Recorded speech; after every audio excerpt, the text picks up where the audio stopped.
আসসালামু আলাইকুম সম্মানিত দর্শক, ফারুক টেকনিক্যাল টিপসে আপনাকে স্বাগত জানাচ্ছি। আজকে আপনাদেরকে দেখাবো মাইক্রোসফট পাওয়ার পয়েন্টের পর্ব 20।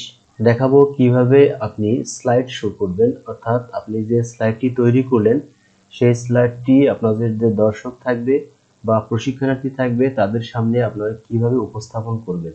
তো স্লাইড শো করতে হলে আপনার কিন্তু কিছু নিয়মকানুন আছে।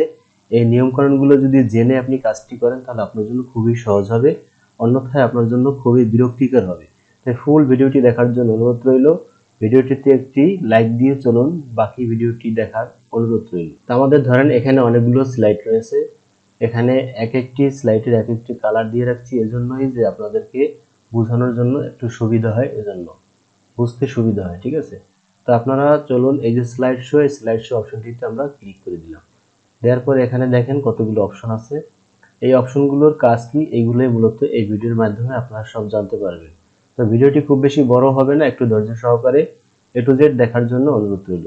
তো আমরা দেখেন সাধারণত স্লাইড যদি শো করি তাহলে আমরা ধরুন এখানে আমরা ক্লিক করা থাকা অবস্থায়, অর্থাৎ স্টারটি হলুদ, এটা ক্লিক করা থাকা অবস্থায় যদি আমরা এখান থেকে স্লাইড শোতে ক্লিক করি তাহলে যেটা আমরা ক্লিক করে রেখেছিলাম ওইখান থেকে আমাদের কিন্তু স্লাইডটি শুরু হবে। আর আমরা যদি যে কোনো জায়গায় ক্লিক করা থাকা অবস্থায় এই যে ফর্ম বিগিনিং এখানে যদি ক্লিক করে দেই তাহলে দেখেন আমাদের কিন্তু একেবারে শুরুর যে স্লাইডটি আছে ওই স্লাইডটি থেকে আমাদের স্লাইড শো শুরু হয়েছে। ঠিক আছে, পরবর্তী যে অপশনটি আছে এটিও হচ্ছে এই যে কারেন্ট ফর্ম কারেন্ট স্লাইড, অর্থাৎ আমরা যে স্লাইডের উপরে ক্লিক করা থাকবো, অর্থাৎ স্টারটি লাল, এই স্লাইডটার উপরে আমরা ক্লিক করা। এখন যদি এই যে ফ্রম কারেন্ট স্লাইডে ক্লিক করি তাহলে দেখেন আমাদের সেম যে স্লাইডটির উপরে ক্লিক করা ছিল ওই স্লাইডটি থেকেই আমাদের কিন্তু প্রেজেন্টেশন শুরু হয়ে গেছে। এরপরে যে অপশনটি দেখবেন এটি হচ্ছে কাস্টম স্লাইড শো, অর্থাৎ এখান থেকে আপনি আপনার ইচ্ছে মতো স্লাইড শো করতে পারবেন। যেমন আমরা এই যে কাস্টম স্লাইড শোতে ক্লিক করলাম, তারপরে কাস্টম স্লাইড শোতে আবার ক্লিক করে দিলাম। দেওয়ার পরে এরকম একটি পপ আপ বক্স অথবা ইন্টারফেস অথবা ডায়ালগ বক্স আসবে। তো এটি আসার পরে আপনি যখন নিউতে ক্লিক করবেন, নিউতে ক্লিক করার পরে আপনার এই যে সব স্লাইডগুলো চলে আসবে। এখানে কিন্তু আমার 6টি স্লাইড আছে, এই 6টি স্লাইডই এখানে চলে আসবে। আসার পরে যে স্লাইডগুলো আপনি নিতে চান ওই স্লাইডে ক্লিক করবেন। যেমন আমি ক্লিক করলাম, আবার এই যে 4 নম্বরে ক্লিক করলাম, 6 নম্বরে ক্লিক করলাম, ক্লিক করে অ্যাডে ক্লিক করে দিলাম। তাহলে দেখেন এখানে কিন্তু আমাদের এই যে 2, 4, 6 এই স্লাইডগুলো চলে আসছে।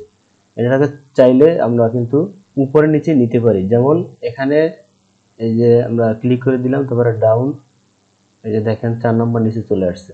এখন এই যে 6 নাই ক্লিক করে, যে 6 ক্লিক করে আমরা যদি আপে দেই তাহলে 6 উপরে চলে যাবে। এখান থেকে কিন্তু আপ ডাউন করা যায়। আবার যদি কোনোটি রিমুভ করতে চান তাহলে এটাকে ক্লিক করে এখানে রিমুভে চাপ দিয়ে দিলেই আমরা কিন্তু চলে যাবে। তাই আমরা এখান দেখেন 6 এবং 4 এই দুটি স্লাইড কিন্তু আছে। তাহলে আমরা এই 4টি উপরে নেই, উপরে নিলাম। এখন এই যে 4 এবং এই 6, অর্থাৎ স্টার চিহ্নটি আপনার এখানে আছে বেগুনি কালার এবং এখানে আছে সাদা, এই দুটি আমরা আপনাদেরকে শো করে দেখাবো। এখন আমরা ওকেতে যদি প্রেস করে দিই, এখান থেকেও শোতে যদি প্রেস করে দেই তাহলে দেখবেন আমাদের কিন্তু সেই বেগুনি কালারটি ওপেন হয়েছে এবং পরবর্তীতে সাদাটি ওপেন হয়েছে, আর কিন্তু ওপেন হবে না। তো আপনারা আপনাদের নির্দিষ্ট কোনো স্লাইড যদি কোনো দর্শকের সামনে উপস্থাপন করতে চান সেই ক্ষেত্রে আপনারা কিন্তু এইভাবে এই যে কাস্টম স্লাইড শো থেকে আপনি কিন্তু এই বিষয়গুলো তৈরি করতে পারবেন। দেখেন এখানে কিন্তু কাস্টম স্লাইড শো 1 আছে, এই 1 এ মূলত হচ্ছে আমাদের এই সেই স্লাইডটি। তো আপনার ওইভাবে কিন্তু ওখানে সেভ হয়ে থাকবে। এরপরে ধরুন আপনি একটি স্লাইড এখান থেকে হাইড করে রাখতে চান, অর্থাৎ আমরা এই যে 3 নম্বর স্লাইডটি আছে এই 3 নম্বর স্লাইডটি আমরা শো করতে চাচ্ছি না, আমরা বাকিগুলো শো করতে চাচ্ছি। 3 নম্বর স্লাইডটিতে মাঝখানে আছে কি স্টার চিহ্ন হলুদ, খেয়াল রাখতে হবে। ঠিক আছে, তো আমরা এখন এখানে ক্লিক করে এই যে হাইড অপশনটিতে ক্লিক করব। তাহলে দেখেন এই যে এই স্লাইডটি এটি কিন্তু হাইড হয়ে গেছে এবং এই যে 3 এর উপরে একটি ক্রস দাগ চলে আসছে। এখন আমরা যদি স্লাইড শো করি, যেমন আমরা এই যে ফর্ম বিগিনিং প্রথম থেকে স্লাইড শো করি তাহলে স্টার চিহ্ন হলুদ এটা কিন্তু আসবে না।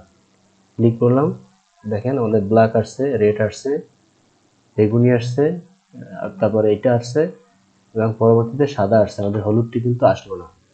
আচ্ছা, এখন এই যে হাইটটি করছি এটি আনহাইট কিভাবে করব, আবার ক্লিক করেন, করার পরে এখানে এই যে হাইট স্লাইড আবার ক্লিক করলে এটা এরপরে যে অপশনটি দেখাবো, দেখেন এখানে এই যে রিহার্স টাইমিং নামে একটি অপশন আছে, এটাতে যদি আমরা ক্লিক করি তাহলে আপনারা যে স্লাইডটি শো করবেন ওই স্লাইডটি রেকর্ডে হতে থাকবে, কতটুকু সময় নিয়ে আপনি স্লাইডটি উপস্থাপন করলেন বা স্লাইড সম্পর্কে ব্রিফ দিলেন, এটা এখানে রেকর্ড হতে থাকবে। এখান থেকে আমরা কেটে দেই, সেভ করতে না চাইলে নোতে প্রেস করে দিই। তারপরে যে অপশনটি আছে এটি হচ্ছে রেকর্ড, একটি অপশন আছে যে আপনি স্লাইডটি যে শো করবেন এই স্লাইডগুলো রেকর্ড হতে থাকবে আপনার ভয়েস সহ, যদি আপনার মাইক্রোফোন লাগানো থাকে।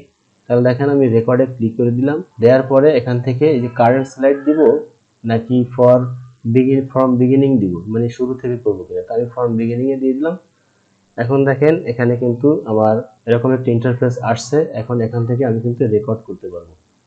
3 2 1, এই যে আমার কিন্তু রেকর্ড কিন্তু অলরেডি শুরু হয়ে গেছে। এখন এখানে দেখেন অনেকগুলো কালার আছে, এই কালারে ক্লিক করার পর আপনি পেন নিয়ে এভাবে কিন্তু আপনি নির্দিষ্ট জায়গাকে দেখাতে পারেন, এবং আপনি এই পেন দ্বারা আপনি কিন্তু নির্দিষ্ট যে জায়গা আছে এই জায়গাগুলো হাইলাইটস করেও দেখাতে পারেন এই পেনগুলোর মাধ্যমে, ঠিক আছে।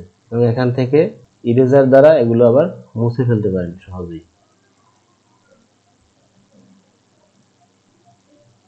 তো আমি যে কাজগুলো করেছি এই কাজগুলো কিন্তু রেকর্ড হয়েছে। এখন আমরা এই যে পুশে ক্লিক করি অথবা এখান থেকে আমরা স্টপে ক্লিক করে দিই। এখন দেখেন এখানে আমাদের কিন্তু একটি রেকর্ড অপশন রয়েছে, এই যে অপশনটি চলে আসছে, অর্থাৎ আমাদের এতক্ষণ যে রেকর্ড করেছি সেটি কিন্তু রেকর্ড হয়েছে। এখন যদি রিপ্লেতে আমরা ক্লিক করি, এভাবে কিন্তু আপনি নির্দিষ্ট জায়গাকে দেখাতে পারেন, এবং আপনি এই পেন দ্বারা আপনি কিন্তু নির্দিষ্ট যে জায়গা আছে এই জায়গাগুলো হাইলাইটস করেও দেখাতে পারেন এই পেনগুলোর মাধ্যমে, ঠিক আছে। তো আপনারা দেখলেন যে আমরা কিভাবে এটি রেকর্ড করলাম। তো এটাকে আমরা এখান থেকে কেটে দেই, এটা আপনি চাইলে সেভ করে রাখতে পারবেন। এরপরে যে একটি অপশন আছে এটা মনিটর, এটি হচ্ছে আপনার যদি মাল্টিপল মনিটর থাকে, অর্থাৎ আপনার যদি একাধিক মনিটর থাকে, মানে দুটি মনিটর দিয়ে অনেকে কাজ করে, সেই ক্ষেত্রে এই মনিটর সিলেক্ট করে দিতে পারবেন। তো আজকের ভিডিওটি ছিল এ পর্যন্তই। ভিডিওটি ভালো লাগলে একটি লাইক দিয়ে এবং চ্যানেলটি সাবস্ক্রাইব করে দেওয়ার জন্য অনুরোধ রইল। সকলে ভালো থাকুন, আল্লাহ হাফেজ, আসসালামু আলাইকুম।